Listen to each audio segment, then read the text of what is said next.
Ya toh, kita kan masih hidup, ada di dunia orang hidup. Lalu sebagian orang yang sudah mati itu masuk ke dunia orang mati. Kata Ibrani-nya Sheol, kata Yunani-nya Hades. Jadi berbeda dengan Gehenna, karena Gehenna itu diterjemahkan neraka. Ya, nah lalu timbul pertanyaan, dunia orang mati itu apa, gitu kan? Ya, jawabannya adalah kuburan. Nanti baca di Mazmur ya. Dunia orang mati itu kuburan. Salah satu artinya banyak, bergantung konteksnya. Seperti itu. Jadi ada dunia orang hidup, ada dunia orang mati. Itu Pak Isa. Jadi ada Sheol sama dengan Hades. Sheol bahasa Ibrani, Hades bahasa Yunani. Nah berbeda dengan Gehenna. Kalau Gehenna kan neraka. Gitu. Pak, saya tanya lagi, saya lanjutkan bisa Pak ya? Ya boleh. Loh, Pak, nanti Bapak singgung soal Hades itu berarti kan istilahnya tempat penantian Pak. Kalau nggak salah Pak ya, Hades itu tempat penantian orang yang meninggal untuk dia diangkat atau dibangkitkan tuh Pak ya? Apakah betul tuh Pak? Jadi dia menunggu pengangkatan. Kalau nggak salah gitu Pak. Saya pernah dengar itu Pak. Makasih Pak, makasih. Ya, makasih. Oke. Pernah nggak Bapak Ibu mendengar khotbah penghiburan ya, mau tutup peti atau penghiburan atau pemakaman? Pernah nggak hamba Tuhannya itu berkata saudara kita ini almarhumah itu ada di Hades? Pernah dengar nggak? Satu kali saja. Nggak pernah dengar ya? Nggak pernah Pak. Ya, nggak pernah dengar saudara. Yang kita dengar selalu saudara kita ini sudah bersama surga, sama ya, Tuhan. Sudah bersama dengan Yesus yang tadi saya sudah sampaikan panjang lebar lagi di awal, saudara. Persekutuan bersama Tuhan, bersama Yesus di rumah Bapa dan lain sebagainya. Nah, jadi yang namanya tempat penantian, ya, nggak ada di Alkitab itu. Ya, nggak ada di Alkitab. Bahkan Paulus pun juga tadi berkata apa? Aku bersama-sama dengan Tuhan. Ya, bersama-sama dengan Tuhan di mana? Kenapa dia pakai istilah akan? Karena kan masih hidup. Gitu kan? Apalagi kepada jemaat Tesalonika. Itu kan memberi pengharapan karena orang Tesalonika itu kan lagi berduka. Bagaimana nasibnya orang yang sudah meninggal ini? Keluarganya bagaimana? Makanya Paulus mengatakan akan dikumpulkan bersama-sama dengan Tuhan. Loh, kenapa kok pakai akan? Karena penulis surat kan memberi suratnya kepada jemaat yang masih hidup. Makanya pakai istilah akan-akan. Padahal bagi orang yang sudah meninggal, Bapak Ibu, berlakulah kata apa? Telah. Nah, ayat kuncinya apa? Di Wahyu itu loh. Yang seringkali orang lupa, saudara. Coba lihat. Kalau bicara akan-akan, itu berarti orangnya kan masih hidup, jadi akan. Bagi orang yang sudah meninggalkan dunia ini, nah karena apa? Daging dan darah kan tidak mewarisi kerajaan Allah. Jadi harus apa? Diubah kan? Nah, coba lihat Wahyu pasal 21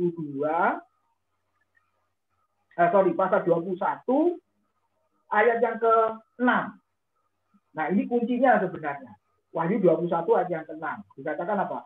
Firman-Nya lagi kepadaku, semuanya telah terjadi. Aku adalah yang Alfa dan Omega, yang awal dan yang akhir. Orang yang haus akan kuberi minum dengan cuma-cuma dari mata air kehidupan. Perhatikan, semuanya telah terjadi. Nah, itu kuncinya. Gitu ya. Jadi, kalau kita kembali ke Alkitab, nggak ada tempat sementara atau penantian gitu ya. Penantian, Pak. Penantian. Ya, tempat penantian ya. Sebelum ke surga atau ke neraka begitu ya. Nggak ada loh di Alkitab. Kalau seandainya ada, ya, kenapa hamba Tuhannya nggak berani mengatakan, saudara kita ini masih di Hades, saudara, atau masih di mana? Kan nggak pernah dengar toh. Ya kan? Nggak pernah dengar. Nah, memang Bapak Ibu ada pandangan ya, yang diyakini memang beberapa hamba Tuhan juga meyakininya belum ke surga atau ke neraka, Pak. Yang seperti yang Pak Zak tadi katakan. Ya, suatu saat di kelas Bapak Ibu ya, ada hamba Tuhan mahasiswa saya kelas intensif ya. Itu pandangannya begini, sebelum masuk surga itu masuk yang namanya firdaus. Jadi mereka bedakan antara firdaus dengan surga. Karena dia mengambil ayat di Lukas tadi waktu Yesus di atas kayu salib dengan salah satu penjahat kan, hari ini kamu bersama aku di firdaus. Lalu dia bilang, firdaus itu bukan surga, Pak. Firdaus itu tempat sementara. Katanya begitu. Nah, lalu saya tanya balik ketika di kelas. Nah, kalau begitu Bapak waktu khotbah kematian, itu Bapak ngomongnya apa? Yang meninggal jemaatnya Bapak Ibu itu kemana? Pernah nggak ngomong ke firdaus? Nggak pernah, Pak. Ngomongnya surga. Nah, berarti kok bohong kalau gitu. Oh, itu hanya memberi penghiburan kok, Pak, kepada keluarga yang ditinggalkan. Loh, memberi penghiburan itu setuju saya, tapi jangan bohong. Karena kita nggak pernah ngajar begitu, saya bilang. Ya marah sampai sekarang, saudara ya. Karena terus terang pemahamannya itu tidak berdasarkan Alkitab, tapi ajarannya pendahulunya itu loh, turun temurun, Bapak Ibu. Nah, ini yang harus kita istilahnya kita teliti ulang kan, saudara. Nah, karena apalagi sinodenya ngajar begitu, wah ini repot juga. Kalau dari sononya sudah begitu ya semua ikut, kalau nggak mau ikut ya keluar dari sinode itu. Kan begitu dong konsekuensinya. Nah, kita lihat di Alkitab. Nah, ajaran itu kan, ya kalau nggak sesuai lagi ya kenapa nggak berani mengakui untuk mengubah atau apa kan? Kan seperti itu harusnya. Nah, jadi Alkitab tidak pernah memberitahu yang namanya penantian itu. Karena ayat-ayat tadi yang saya sampaikan, berikan kepada Bapak Ibu, kan bicaranya apa? Surga apa neraka. Sudah, dua tempat itu saja kan, nggak ada tempat yang lain. Ya, itu ya Pak Isa ya. Oke, ada tanggapannya atau gimana Pak Isa? Silakan. Ya, makasih Pak, jelas Pak. Tadi tahu Pak jelas. Oke. Makasih. Ya, makasih. Pak, satu lagi Pak ya, satu lagi boleh Pak ya. Ya. Ya, Pak, ini mengenai surga. Saya pernah dengar ada statement orang berkata gini. Ini orang ya, seseorang. Kamu kalau doa, jangan bilang, Bapak kami yang ada di surga. Karena nek kamu bilang gitu, berarti kamu bilang gini, langsung aja, Bapak terima kasih atau gimana Bapak yang baik. Itu gitu, maksudnya gini. Jadi, seakan tuh kamu dekat dengan Bapak. Jadi kalau surga itu dia jauh dari kita, Pak. Itu bagaimana, Pak? Penjelasannya bagaimana? Maksudnya pandangannya gimana, Pak? Ya, seperti itu, Pak ya. Terima kasih, Pak. Ya, makasih.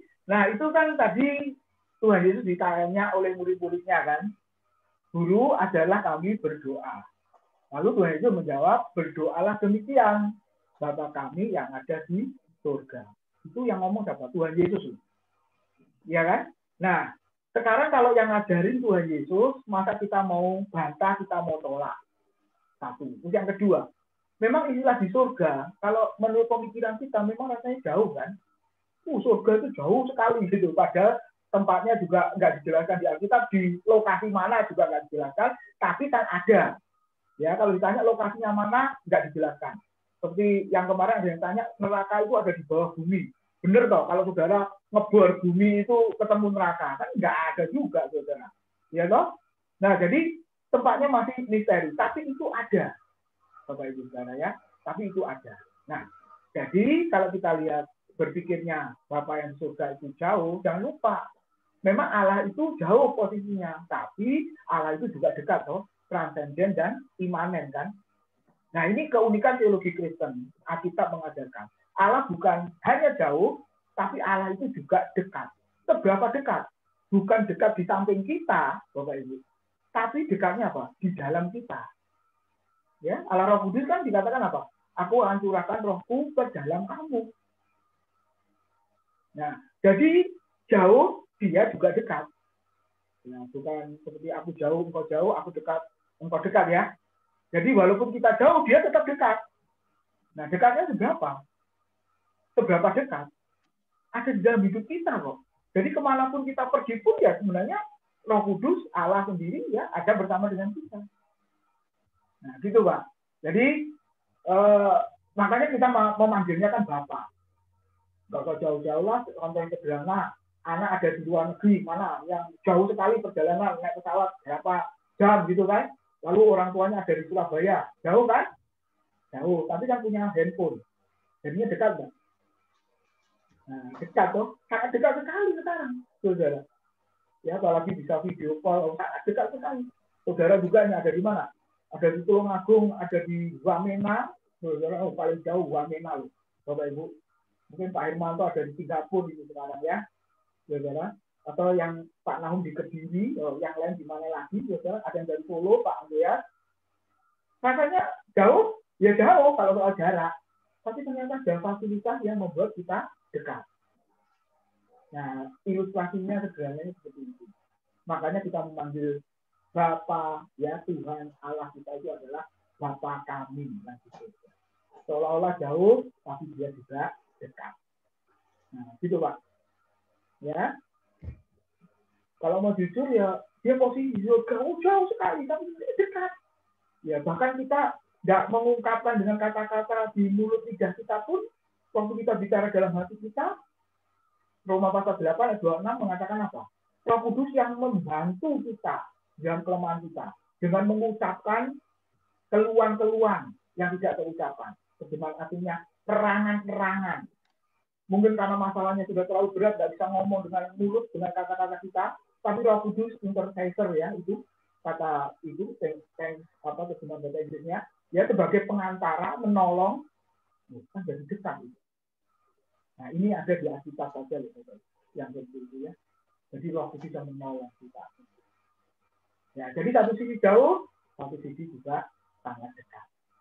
Nah, itu Pak. Bisa. Ya, makasih Pak. Makasih. Ya. Makasih. Silakan. Ya. Ini ada pertanyaan di chat room ya. Dari Bu Sri Ngatin. Dia bertanya, saya pernah mendengar ada hamba Tuhan yang mengatakan bahwa Taman Eden juga disebut Firdaus. Benarkah itu? Sama ataukah berbeda dengan Firdaus yang dimaksud oleh Tuhan Yesus ketika dia berkata kepada penjahat yang disalibkan bersama dia? Gimana Pak Tim?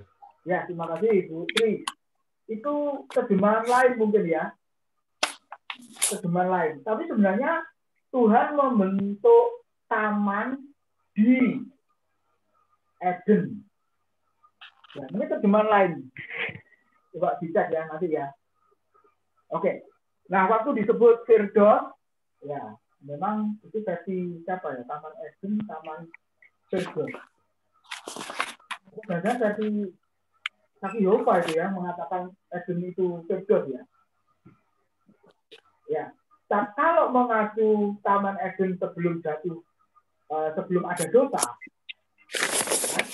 Taman Eden sebelum istilahnya ada dosa ke dalam dunia itu, kalau mau jujur dibicara keadaan ya seperti Firdaus ya bisa jadi seperti yang dikatakan oleh Tuhan Yesus.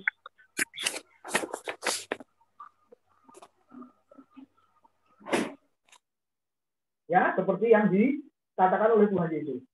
Jadi itu hanya soal kata saja. Mungkin Bu Sri bisa melihat terjemahan Bu. Ya, bisa jadi sama itu. Kalau dari kata ya. Ya, itu ya. Ya, itu Pak. Ya, gimana Bu Sri? Sudah jelas ya?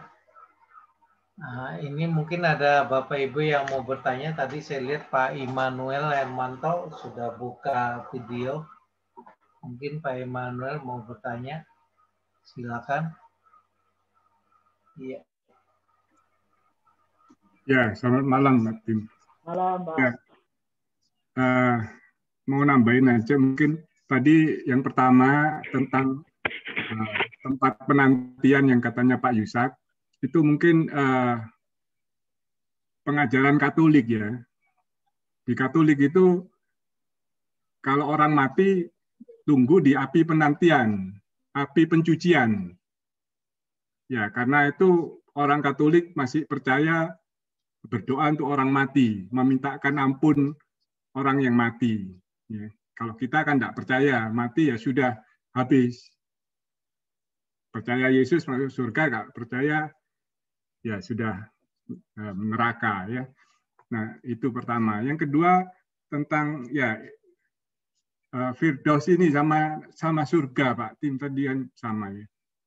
Adam dan Hawa itu kan di Taman Firdaus, Pak Tim. Dan setelah jatuh, dia keluar dari Firdaus. Nah, itu kalau Firdaus itu surga di atas, artinya bukan di bumi, Pak Butimi. Kan surga tadi dikatakan di langit yang ketiga. Ya. Nah, apa Adam itu asalnya di langit ketiga, Adam dan Hawa. Kemudian karena berdosa terus dikirim ke bumi, gitu. Atau bagaimana, Pak Tim?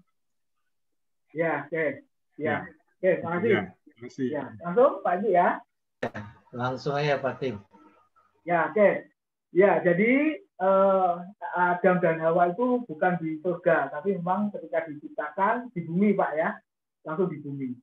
Nah, saya hanya pakai istilah tadi itu loh, hanya nama. Kalau soal lokasi memang beda, Pak. Ya, tapi diambil nama itu tadi ketika belum ada dosa. Itu aja Pak Hermanto. Ya, tapi kalau soal lokasi memang beda. Yang satu tempatnya Allah, yang satu di bumi. Ya, sebelum kejatuhan dalam dosa itu, kejadian pasal yang kedua, di mana Adam dan Hawa ditempatkan di sana. Ya, itu aja Pak. Jadi yang saya pikirkan hanya soal nama saja, bukan soal lokasi itu tadi. Ya memang ajaran-ajaran yang lain begini Bapak Ibu ya. Kalau kita percaya Yesus ya, kita percaya Alkitab firman Tuhan, ya seharusnya ajaran kita basicnya itu Alkitab, bukan ajaran-ajaran yang lain. Ya toh? Nah, kita ngakunya Kristen percaya Alkitab, ternyata konsep pemikirannya ini non-Kristen Bapak Ibu. Nah, ini yang bahaya ini. Ya, itu yang bahaya. Nah, seperti yang tadi disampaikan tadi itu kan memang di luar Alkitab dong, yang nggak pernah dijelaskan di Alkitab. Kok bisa punya konsep berpikir begitu? Nah, inilah fungsinya kita terus belajar. Ya, seperti itu. Oke, jadi pesannya malam ini jangan sampai punya konsep berpikir yang non-Kristen, saudara. Ya, yang non-Kristen. Nah, yang agama besar satu lagi juga ngomongnya kan begitu. Jadi sebelum ke surga dan neraka, bahkan waktu mati pun itu sudah disiksa. Ya toh, namanya siksa kubur. Iya toh, ada ajaran begitu kan. Jadi sebelum ke surga atau ke neraka, mati pun itu disiksa. Makanya salah satu murid saya itu jadi percaya Yesus gara-gara ketakutan. Wah Pak, kalau hidup katanya. Di dunia sudah menderita, nanti mati pun masih menderita lagi. Makanya aku nggak mau Pak, ada yang ngomong begitu. Ya, oke, saya harap bisa menjawab. Ya, silakan. Gimana Pak Emmanuel? Ya, satu lagi Pak Tim. Oke. Ya. Kalau yang namanya Yerusalem baru, itu surga juga atau bagaimana? Oke. Kan itu ya, Yerusalem turun dari surga, katanya. Nah itu bagaimana Pak Tim? Ya, memang itu terjemahannya di Wahyu itu ya 21 ya Pak ya, Wahyu 21 ya. Lalu aku melihat langit yang baru dan bumi yang baru, ayat 1, sebab langit yang pertama dan bumi yang pertama telah berlalu dan laut pun tidak ada lagi. Ayat 2, dan aku melihat kota yang kudus, Yerusalem yang baru turun dari surga, dari Allah, yang berhias bagaikan pengantin perempuan yang berdandan untuk suaminya. Nah ini mesti lihat tafsirannya dulu Pak. Tapi kalau kita lihat istilah itu banyak sekali ya. Jadi surga, langit baru, bumi baru, Yerusalem baru, itu sebenarnya menunjukkan hal yang sama. Nah kita berpikir tadi dikatakan turun dari surga, seolah-olah surga di atas, kemudian yang tadi namanya apa Yerusalem baru ya, itu ada di bawah gitu ya. Ya kan seperti itu. Nah, memang ada ajaran yang mengatakan bahwa Yerusalem baru, langit bumi baru itu ada di bumi. Jadi bumi yang ini hancur, nanti Tuhan ganti. Makanya gitu ya, nanti dengan langit baru, bumi baru. Dan kita nanti di sana. Nah, itu juga dikatakan surga. Ya kan? Seperti itu. Nah, jadi kalau kita lihat, saudara, nah, sekali lagi kita nggak tahu lebih detailnya. Memang istilah turun dari surga itu agak mengganggu, Pak. Nanti saya cari dulu, Pak, ya. Apa benar-benar dari atas itu turunkan begitu? Ternyata kan nggak semua kita ini tahu loh, Bapak Ibu, ya. Jadi ada hal-hal yang, waduh, masih perlu dicari lagi. Ya. Nanti Pak, saya cari dulu lebih detailnya. Ya. Baik, Pak Tim, terima kasih. Ya, terima kasih. Pak Eki. Saya mau tanya. Ya, monggo Bu Yudisti ya. Saya Bu Yudisti ya.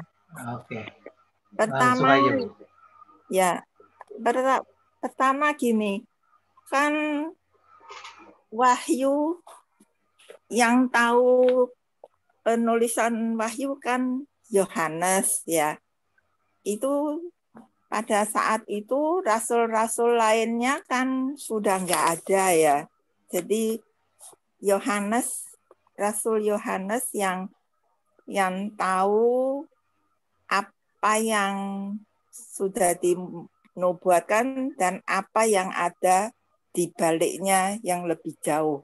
Ya Pak, gitu ya. Terus, tapi kok di Injil-Injil sudah ada mengenai keadaan di neraka, ada api, keadaan di surga, ada apa. Itu yang kok sudah ada yang lihat maksudnya. Padahal saya kok tahunya Rasul Yohanes yang penulisan yang akhir itu dia yang tahu semua. Itu pertanyaan satu. Sambung ya yang kedua, atau ini dijawab dulu ya Pak Tim? Oh, langsung aja Bu yang kedua. Langsung aja. Yang kedua, sebetulnya kan kita ini naik, diangkat, apa Tuhan yang turun? Kan Tuhan turun di awan-awan seperti waktu naiknya. Kita kan menyongsong Tuhan yang turun. Kita menyongsong. Tapi apakah kita naik ke atas, ke surga, surganya di atas? Kalau tadi ada lagi yang Yerusalem yang turun. Nah, turun kan Yerusalem yang ke bumi. Dan pernah saya dengar yang penjelasan mengenai left behind itu loh Pak, yang mengenai film Rapture. Left behind ya. Yang orang-orang bukannya yang diangkat, yang diselamatkan ialah yang di dalam kapal bahtera. Yang lain-lainnya kan jadi banyak yang tidak diselamatkan, tidak ikut di dalam bahtera itu. Terus kalau di Wahyu lagi kan ada yang dimusnahkan 1/3 bagian, ada 2/3. Kan berarti itu kejadian di bumi gitu loh. Itu saya jadi bingung juga Pak Tim. Belum jelas. Itu dulu pertanyaannya. Jawab Pak Tim. Ya, oke, makasih. Yang pertama, itu kan ajaran Tuhan Yesus yang soal surga, soal neraka. Yang tadi di awal, ayat-ayat tadi yang saya berikan, Bu, ya, dan juga yang lain, itu kan ajaran Tuhan Yesus. Tuhan Yesus yang mengatakannya. Nah, waktu Tuhan Yesus mengatakan, nah itu ditulis oleh para murid, Bu, oleh Matius, ya toh, Markus dan Lukas, Yohanes. Gitu. Jadi bukan penulis ini yang langsung diberi penglihatan tentang surga seperti Yohanes, ya. Dan yang terpenting karena mereka itu penulis, kan namanya penulis kitab kan diilhami Roh Kudus, ya, diberitahu kan oleh Roh Kudus seperti itu. Jadi asalnya dari Tuhan. Suaranya tambah kecil Pak. Suaranya hilang. Suaranya nggak hilang. kedengaran. Saya kedengaran sih. Suaranya kurang keras katanya Pak. Kurang keras. Ya. Kami kok tidak tuh Pak. Kami tidak Pak. Nah, Suaranya. Kita tidak sih. Iya, coba Ya, suaranya bagus lagi. ini. Ibu Yulini juga bagus. Tes 1 2. Juga bagus. Ya bagus, jelas Pak Tim. Iya ya. Oke, saya ulang ya. Nah, soal Ya. surga neraka yang tadi di awal itu kan Tuhan Yesus yang mengajar. Dan ingat, ya. asalnya dari surga kan Tuhan Yesus. Tidak ada seorang pun yang pernah naik ke surga kecuali dia yang turun dari surga, yaitu anak manusia. Yohanes 3:13. Nah, ketika Yesus mengajar, itu kan ditulis oleh murid-muridnya itu. Matius, makanya dia bisa jelaskan tentang neraka, tentang surga. Ya, jadi yang kedua dapat itu toh, ilham istilahnya, inspirasi. Kalau kita belajar tentang Alkitab, Nabi dan Rasul kan diberi tahu untuk menuliskan. Wahyu, Pak. Ya, nah kalau Wahyu, Rasul Yohanes itu dapat penglihatan, makanya dia tulis. Ya. Seperti itu. Ya gimana Bu? Itu yang dulu. Sudah jelas Bu Yudisti ya? Ya, yang sudah jelas. Yang pertama sudah. Yang kedua, Pak. Nah, kita ini diangkat apa? Oke. Rapture. Ayo kita lihat materi pengangkatan ya. Saya sudah siapkan.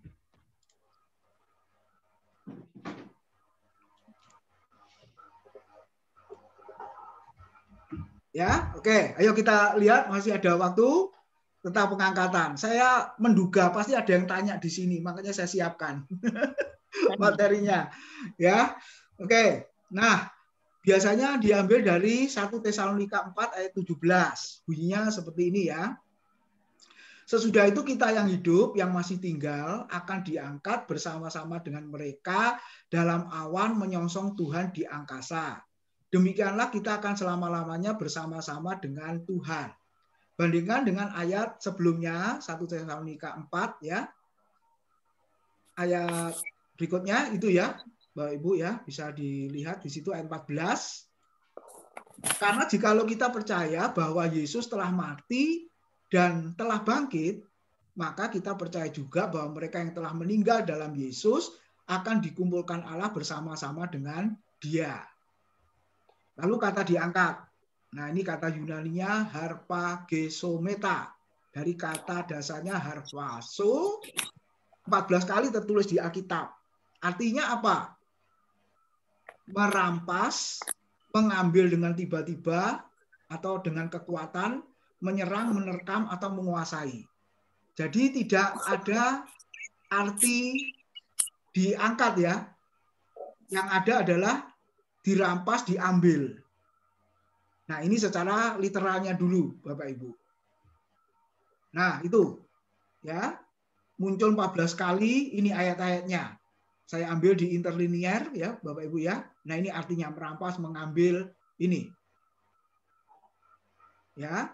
Nah, muncul di 1 Tesalonika 4 ayat 17, akan diangkat bersama-sama dengan mereka dalam awan. Terjemahnya akan diangkat.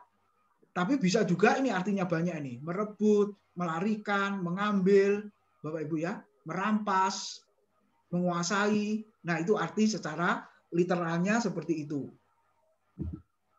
Nah, yang penting itu mana? Diangkat atau dikumpulkan bersama-sama dengan Kristus atau selama-lamanya bersama-sama dengan Tuhan. Mana yang penting, Bapak Ibu? Kalau diangkat tiba-tiba hilang, terus tidak dikumpulkan bersama-sama dengan Kristus atau selama-lamanya bersama dengan Tuhan, buat apa? Nah, makanya Paulus 2 kali mengatakan dikumpulkan bersama-sama dengan Kristus atau selama-lamanya bersama-sama dengan Tuhan. Oke, mengapa yang hidup diangkat? Nah, 1 Korintus 15 ayat 50 dikatakan sebab daging dan darah yang dimiliki manusia hidup sekarang ini tidak dapat bagian dalam kerajaan Allah. Makanya Bapak Ibu ketika meninggal dimakamkan, ya, dikubur atau dikremasi. Karena ini memang tubuh, daging dan darah kita sekarang ini nggak layak untuk masuk sana. Nah, tubuh yang sekarang adalah tubuh yang dapat binasa. Dan harus mengenakan, kata Alkitab tadi 1 Korintus 15, tubuh yang tidak dapat binasa di dalam kekekalan. Nah, caranya bagaimana kalau begitu? Makanya Paulus tadi mengatakan yang masih hidup diangkat. Ya, makanya saya tulis caranya, ya, diangkat. Nah, sekarang pengertiannya apa? Oke, ada bagian lain, saudara-saudara, pernyataan Tuhan Yesus ya di Matius 24 ayat 40-42 dikatakan seperti ini. Pada waktu itu kalau ada 2 orang di ladang, yang seorang akan dibawa dan yang lain akan ditinggalkan. Kalau ada 2 orang perempuan sedang memutar batu kilangan, yang seorang akan dibawa dan yang lain akan ditinggalkan. Karena itu berjaga-jagalah, sebab kamu tidak tahu pada hari mana Tuhanmu datang. Ada istilah dibawa dan ditinggalkan. Gitu ya, Bapak Ibu ya. Terus bandingkan Lukas 17 ayat 34 sampai 36. Aku berkata kepadamu, pada malam itu ada 2 orang di atas satu tempat tidur, yang seorang akan dibawa dan yang lain akan ditinggalkan. Ada 2 orang perempuan bersama-sama menghilang, yang seorang akan dibawa dan yang lain akan ditinggalkan. Kalau ada 2 orang di ladang, yang seorang akan dibawa dan yang lain akan ditinggalkan. Maksudnya apa ini? Nah, Bapak Ibu, dari kata Yunani paralambanetai, dari kata dasar paralambano, muncul 48 kali di Perjanjian Baru. Artinya mengambil, membawa serta, membawa ke samping, menerima. Jadi mirip ya dengan kata yang diangkat tadi, merampas, saudara-saudara, membawa, ya. Jadi nggak ada istilahnya dari bawah lalu diangkat ke atas, nggak ya, nggak ada ya Bapak Ibu ya. Yang ada diambil, dibawa atau dirampas. Nah, jadi sebenarnya artinya apa, Bapak Ibu?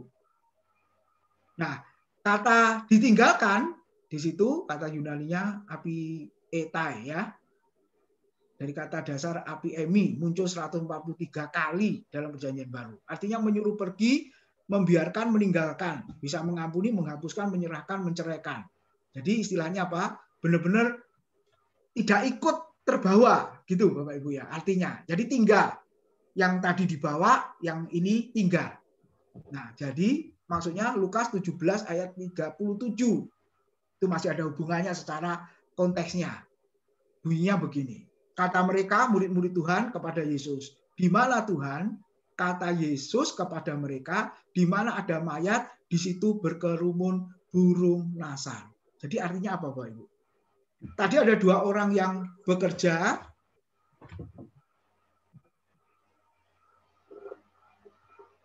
Ada 2 orang yang bekerja, yang satu dibawa, yang satu ditinggalkan.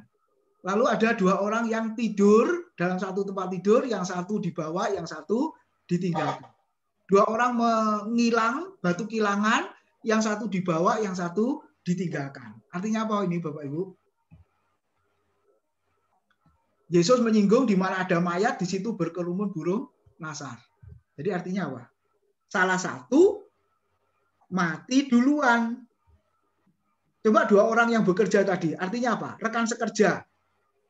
Kira-kira kita boleh bertanya malam ini, rekan sekerja kita ada yang meninggal duluan nggak?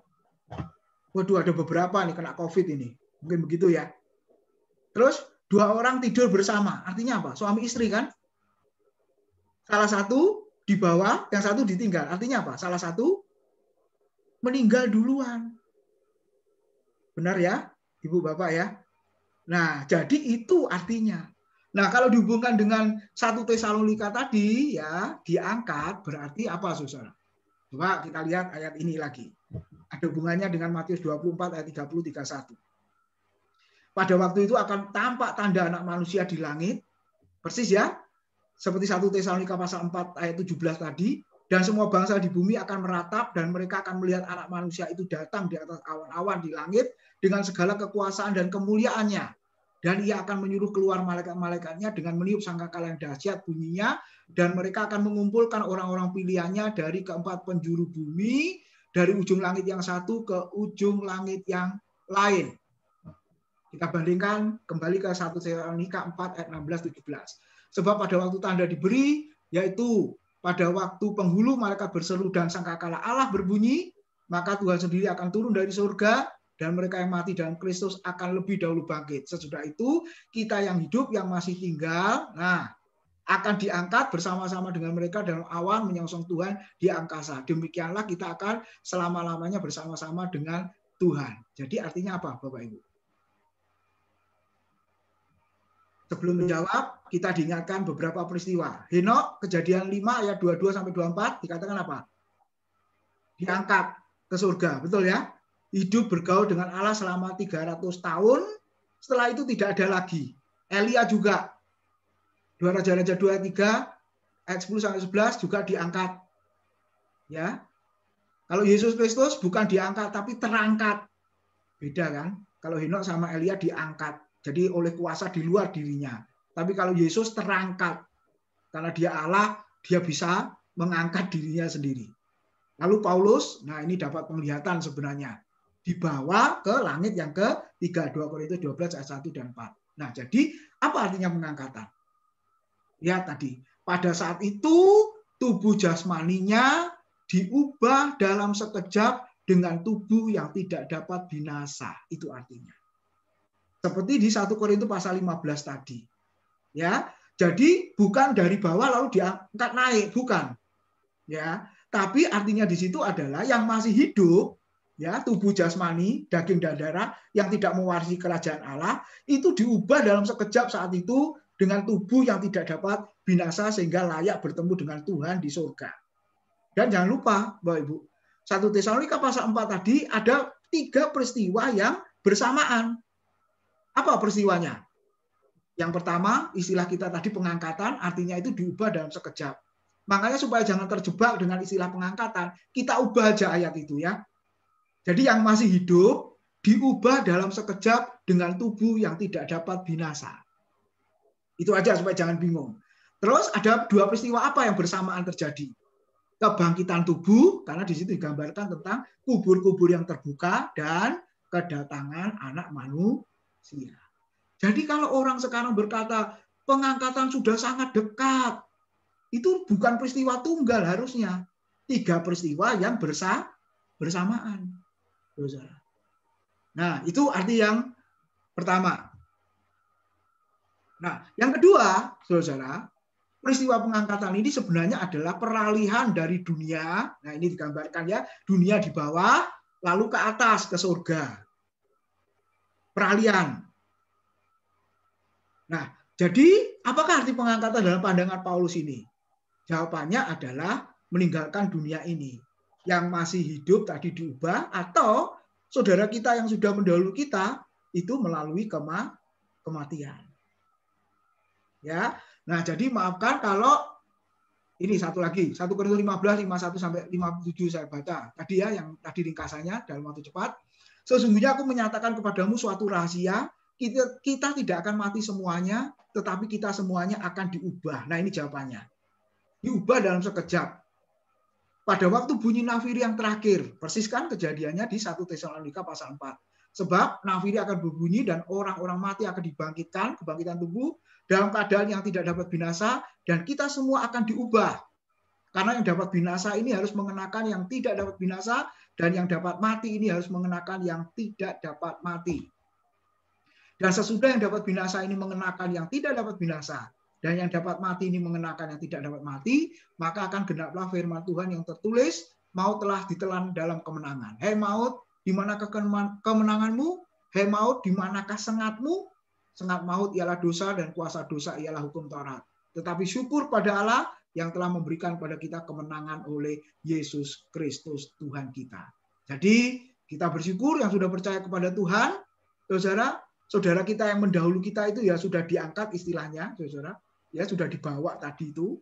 Lalu yang masih hidup nanti, Bapak Ibu, dengan peristiwa yang mendahulu, yang bersama-sama, yaitu kebangkitan tubuh dan kedatangan kembali, kita semua yang hidup ini karena daging dan darah tidak mewarisi kerajaan Allah, diubah dalam sekejap dengan tubuh yang mulia, tubuh kebangkitan, tubuh yang kekal, tubuh yang rohani, tubuh yang tidak dapat binasa. Itu. Nah, jadi kalau ada yang menjelaskan tiba-tiba hilang gitu ya, kalau itu benar terjadi begitu Bapak Ibu, maka yang berbahagia itu adalah yang ketinggalan. Kenapa? Dia bisa menemukan bajunya, ya toh, cincinnya, anting-antingnya, kalungnya, handphonenya, iPad-nya, laptopnya. Berbahagia yang mana Bapak Ibu? Senang yang mana? Yang tertinggal atau yang hilang? Hilang, Pak. Hah? Yang hilang? Yang hilang ya? Oke. Nah, jadi Bapak Ibu lihat ya. Terus kalau nanti naik pesawat, pilotnya kita harus tanya. Kalau perlu jangan orang Kristen. Sebab kalau nanti orang Kristen tiba-tiba hilang, yang bawa pesawat siapa?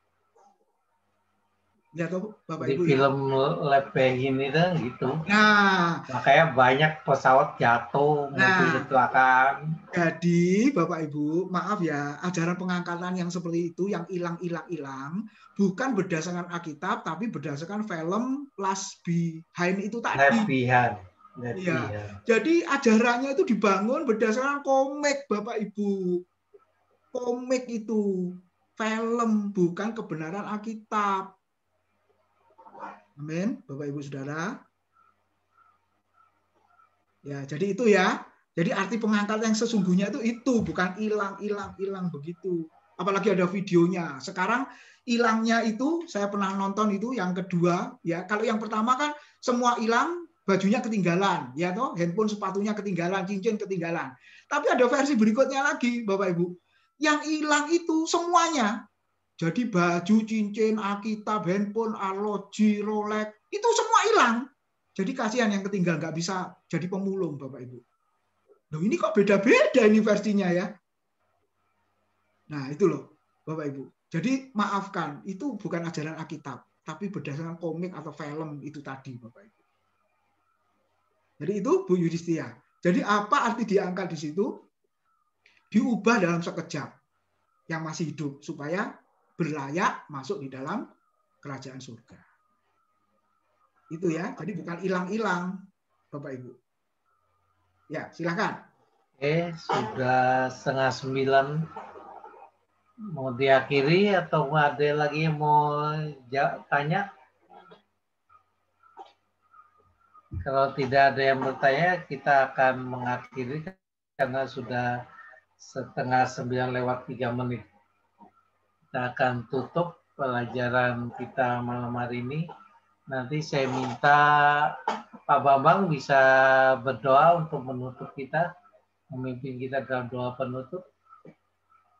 Ya, mari Pak Bambang.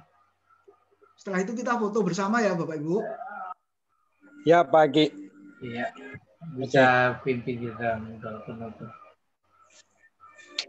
Mari kita berdoa bersama-sama.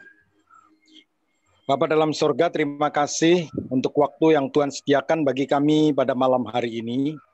Sungguh kami mengucap syukur karena setiap kami boleh dibukakan pengertian kami tentang apa itu surga, tentang apa itu neraka, tentang apa itu pengangkatan, dan apa yang harus kami jalani, mana yang harus kami percaya dan kami harus jalani dalam konsep yang benar.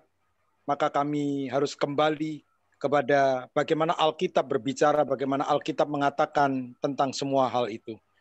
Oleh sebab itu, kami mohon biarlah melalui pemahaman-pemahaman yang setiap minggu kami boleh terima, ini boleh menolong kami untuk kami boleh dapat menjalani dengan pengertian yang baik, dengan satu pemahaman yang baik, sehingga apa yang kami lakukan tepat seperti apa yang firman-Mu katakan. Terima kasih Engkau memberkati Pak Eki yang sudah menolong kami untuk memimpin acara ini, dan juga secara khusus untuk hamba-Mu Pak Tim yang sudah memaparkan begitu jelas materi-materi pada malam hari ini.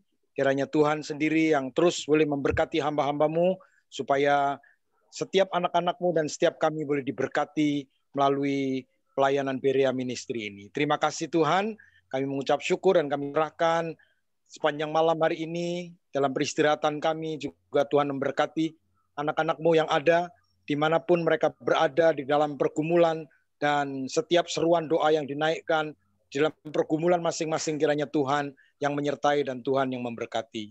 Sekali lagi kami menyerahkan seluruh kehidupan kami ke dalam tangan kasih-Mu.